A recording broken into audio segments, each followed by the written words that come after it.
Hello friend, this is Aamir and you are watching safety point. ये हमारा second lecture है IGC one element one का। और अभी तक आप फर्स्ट लेक्चर नहीं देखे हो तो आई बटन पे क्लिक करके फर्स्ट लेक्चर को आप देख लेना। इस लेक्चर में हम क्या क्या कंटेंट पढ़ेंगे वो मैं आपको बता दूं एक बार। Legal reason for managing work place health and safety, ये ऑलरेडी मैंने फर्स्ट लेक्चर में कवर कर रखा है, आप वहाँ से जाके देख सकते हो इसको। सेकेंड टॉपिक हमारा है the international framework and other international standards. Third है एम्प्लॉयर रेस्पॉन्सिबिलिटी। फोर्थ है workers responsibility and their rights. Fifth है the role of enforcement agencies. And six है consequences of non compliance. First topic the international framework and other international standards को देख लेते हैं। इसके अंदर सबसे पहले हम आईएलओ के बारे में जान लेते हैं। आईएलओ होता क्या है? आईएलओ का फुल फॉर्म है इंटरनेशनल लेबर ऑर्गेनाइजेशन। ये एक यूनाइटेड नेशन से एफिलिएटेड एजेंसी है। ये basically international standard for health and safety को सेट करता है। और इसके मेजर दो आउटपुट पॉइंट्स हैं। पहला हमारा कन्वेंशन है और सेकेंड रिकमेंडेशन है। कन्वेंशन के अंदर क्या होता है? ये डिस्क्राइब करता है basic policy of health and safety को एट बोथ नेशनल लेवल पे और इंडिविजुअल ऑर्गेनाइजेशनल लेवल पे भी। रिकमेंडेशन क्या होता है? ये सप्लीमेंट बोल सकते हैं आप कन्वेंशन का। इसके अंदर डिटेल्स और डिटेल्स में इंफॉर्मेशन रहता है उस पॉलिसी का कि कैसे उसको हम अप्लाई करें अपने ऑर्गेनाइजेशन के अंदर, कि कानून का अच्छे से पालन हो सके। आगे आप देख सकते हैं 1981 में आईएलओ ने अडॉप्ट किया था occupational safety and health convention, जिसको हम बोलते हैं C155। और सेकेंड जो है सेम ईयर में उसी का रिकमेंडेशन है the occupational safety health recommendation 1981, जिसको हम बोलते हैं R164। अब C155 क्या है और R164 क्या है? C155 वही है, हेल्थ एंड सेफ्टी से रिलेटेड है, जो जो नेशनल और इंडिविजुअल लेवल पे पॉलिसीज़ को डिस्क्राइब करता है। और R164 उसी को डिटेल्स में प्रोवाइड इंफॉर्मेशन प्रोवाइड करना, गाइडेंस प्रोवाइड करना कि कैसे हम उसको अपने ऑर्गेनाइजेशन में अच्छे से इस पॉलिसी को इम्प्लीमेंट कर सकें, उस कानून को पालन करवा सके ऑर्गेनाइजेशन के अंदर। वो R164 में डिटेल्स में बताई जाती है। आगे हम देख लेते हैं आईएसओ क्या होता है। आईएसओ का फुल फॉर्म है the International Organization for Standardization. इसके अंदर आईएसओ 9001 होता है, ये आपको कई जगह दिखता होगा। ये बेसिकली क्वालिटी मैनेजमेंट स्टैंडर्ड के लिए है। बहुत सारी इंडस्ट्री जो होती हैं ये सर्टिफिकेशन लेती हैं, जो ये बताता है कि हाँ, ये कंपनी जो है वो क्वालिटी का एक स्टैंडर्ड अपने ऑर्गेनाइजेशन में ले रखा है। सेकेंड आईएसओ 14001 है, जो प्रोवाइड किया जाता है इन्वायरमेंटल मैनेजमेंट स्टैंडर्ड के लिए। और आईएसओ 45001 जो है वो है occupational health and safety management system के लिए। ये तीनों आईएसओ का स्टैंडर्ड्स है।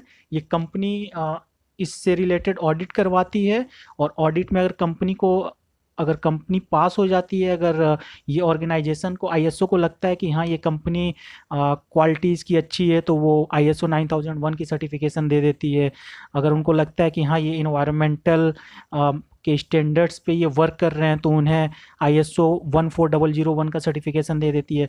अगर आईएसओ को लगता है ऑडिट के टाइम पे कि इनका health and safety management system काफ़ी अच्छा है, तो उन्हें आईएसओ 45001 का सर्टिफिकेशन प्रोवाइड कर देती है।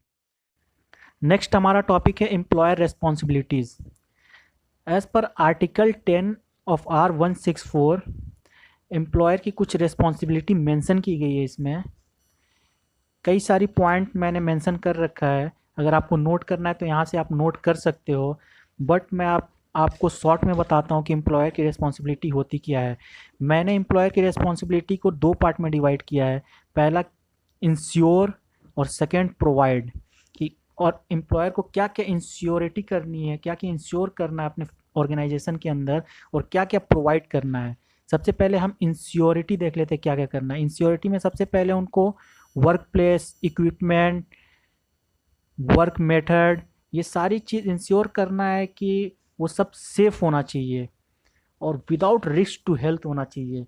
सेकेंड, प्रोवाइड उन्हें क्या क्या करना है। प्रोवाइड में आप देख सकते हैं प्रॉपर इंस्ट्रक्शन और ट्रेनिंग प्रोवाइड करना है, जो भी वर्कर आते हैं उनको प्रोवाइड करना है, सुपरविज़न प्रोवाइड करना है प्रॉपर, उन्हें नेसेसरी इक्विपमेंट देना है, पीपीज वगैरह प्रोवाइड करना है जो वर्कर्स की रिक्वायरमेंट है। यहाँ पे आपको दिखता होगा इस पॉइंट में जो लिखा है necessary personal protective cloth and equipment free of charge, ये प्रोवाइड करना है। तो ऐसे ही बहुत सारी पॉइंट्स है जो आप देख सकते हो। एम्प्लॉयर की ये सारी रिस्पॉन्सिबिलिटी है। जो मेजर रिस्पॉन्सिबिलिटी थी वो मैंने आपको बता दिया। एम्प्लॉयर की रिस्पॉन्सिबिलिटी के साथ साथ वर्कर्स की भी कुछ रिस्पॉन्सिबिलिटीज़ होती है। R164 में ये बताई गई है कि वर्कर्स की भी क्या क्या रिस्पॉन्सिबिलिटी है। सबसे पहले पॉइंट में मेंशन किया गया है कि वर्कर्स को अपनी खुद की सेफ्टी का ध्यान तो रखना ही है, साथ साथ दूसरों की भी सेफ्टी का ध्यान रखना है। ये ना हो कि आपका जो वर्क है आप तो सेफ हो बट आपके वर्क से वो दूसरा बंदा इफेक्ट हो रहा हो, ऐसा नहीं होना चाहिए। दूसरे पॉइंट में ये मेंशन किया गया है कि जो भी सेफ्टी इंस्ट्रक्शन और प्रोसीजर को बताई गई है ऑर्गेनाइजेशन के द्वारा, उसको फॉलो करना है, उसको पालन करना है, उस कानून का, उस प्रोसीजर को फॉलो करना है। तीसरा जो है, जो भी सेफ्टी इक्विपमेंट आपको दिया जाता है उसको प्रॉपर यूज़ करना है, उसको टेम्पर्ड, उसको नुकसान नहीं पहुंचाना है। चौथे पॉइंट में क्या मेंशन किया गया है, जो भी अगर आपको लगता है कि ये हज़ार्ड है, ये वर्क यहाँ पे करना सेफ नहीं है, तो उस चीज़ को आप इन्फॉर्म कर दो। अगर आप उसको प्रॉपरली करेक्ट नहीं कर पा रहे हो तो आप उसको आगे इन्फॉर्म कर सकते हो। लास्ट पॉइंट में ये मेंशन किया गया है वर्कर्स की क्या रिस्पॉन्सिबिलिटी है। जो भी वर्क रिलेटेड एक्सीडेंट या जो भी इल हेल्थ होता है उसको तुरंत इन्फॉर्म करें। वर्कर्स की कुछ रिस्पॉन्सिबिलिटी के साथ साथ उनकी कुछ राइट्स भी है। आर्टिकल 19C155 में कुछ पॉइंट्स उनके राइट्स को मेंशन किया गया है। सबसे पहला राइट्स उनका क्या है कि वर्कर्स की राइट से जानना कि जो भी जहाँ भी वर्क वो कर रहे हैं उनका एम्प्लॉयर जो है वो उनके सेफ्टी का कितना केयर कर रहा है अपने ऑर्गेनाइजेशन के अंदर, ये वर्कर्स का राइट है, वो जान सकते हैं, वो इन्फॉर्मेशन ले सकते हैं। सेकेंड है, वो नेसेसरी ट्रेनिंग ले सकते हैं हेल्थ एंड सेफ्टी से रिलेटेड अपने ऑर्गेनाइजेशन के अंदर। थर्ड है, एम्प्लॉयर अपने वर्क प्लेस पे जो भी वर्क कर रहा है उससे रिलेटेड जो भी occupational health and safety matters है वो डायरेक्ट डिस्कस कर सकता है एम्प्लॉयर के साथ। लास्ट है कि अगर वर्कर्स फील करता है कि वो सेफ़ नहीं है, उसको जो भी काम कर रहा है जहाँ पे वो काफ़ी डेंजरस है उसके लाइफ के लिए, और वो अनसिक्योर फील कर रहा है उस जगह पे काम करने से, तो वो छोड़ करके जा सकता है। ये उसकी राइट्स है वर्कर की। नेक्स्ट हमारा टॉपिक है the role of enforcement agency. सबसे पहले देख लेते हैं हम एनफोर्समेंट एजेंसी होता क्या है। हर एक कंट्री में और रीजन में एक एनफोर्समेंट एजेंसी होती है जो रिस्पॉन्सिबल होता है हेल्थ एंड सेफ्टी लॉ को एनफोर्स कराना। उस एजेंसी को health and safety police force भी बोलते हैं। अब इनका रोल क्या है एनफोर्समेंट एजेंसी का।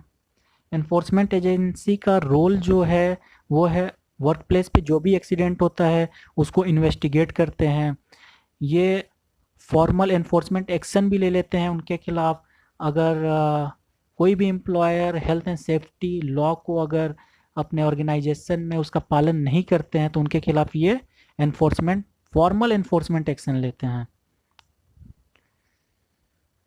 बहुत सारे कंट्रीज़ में इंश्योरेंस कंपनी फुलफिल करती है major role in enforcement safety by carrying out inspection and audit on regular basis. इस पार्ट का ये लास्ट पॉइंट है, कंसिक्वेंसेस ऑफ नॉन कंप्लायंस। कानून का पालन ना करने पे क्या होगा, इस टॉपिक के अंदर उस चीज़ को बताई गई है। अगर हेल्थ एंड सेफ्टी लेजिस्लेशन को का उल्लंघन अगर आप कोई भी ऑर्गेनाइजेशन करती है तो वो एक क्रिमिनल ऑफेंस माना जाता है। एक लीगल स्टैंडर्ड सेट की हुई है हेल्थ एंड सेफ्टी की। अगर कोई भी एम्प्लॉयर उस हेल्थ एंड सेफ्टी की लीगल स्टैंडर्ड को मीटअप नहीं करती है तो कुछ उसके स्टेप बनाए गए हैं उनके ऊपर एक्शन लेने का। सबसे पहला है फॉर्मल एनफोर्समेंट एक्शन होता है। इसमें क्या होता है, एक सर्टेन टाइम पीरियड दिया जाता है एम्प्लॉयर को कि आप उस सर्टेन टाइम पीरियड के अंदर अपने वर्क प्लेस के हेल्थ एंड सेफ्टी स्टैंडर्ड को इम्प्रूव कर लो और उसको मीटअप कर लो legal standard, health and safety standard के साथ। तब तक के लिए जो भी हाई रिस्क एक्टिविटी है, हाई रिस्क वर्क है, उसको आप स्टॉप कर दो।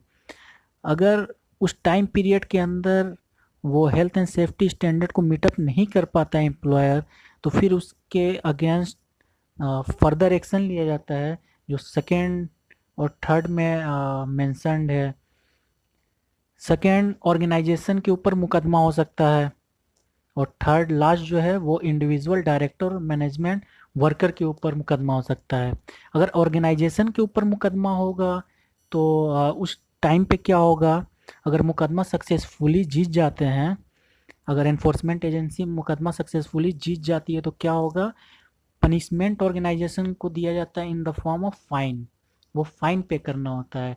अगर मुकदमा इंडिविजुअल डायरेक्टर और मैनेजर वर्कर के खिलाफ अगर जीत जाती है एनफोर्समेंट एजेंसीज, तो फिर या तो उन्हें फ़ाइन देना पड़ेगा या तो इन्हें जेल भी हो सकती है, या जेल भी हो सकती है और फाइन दोनों एक साथ भी हो सकता है।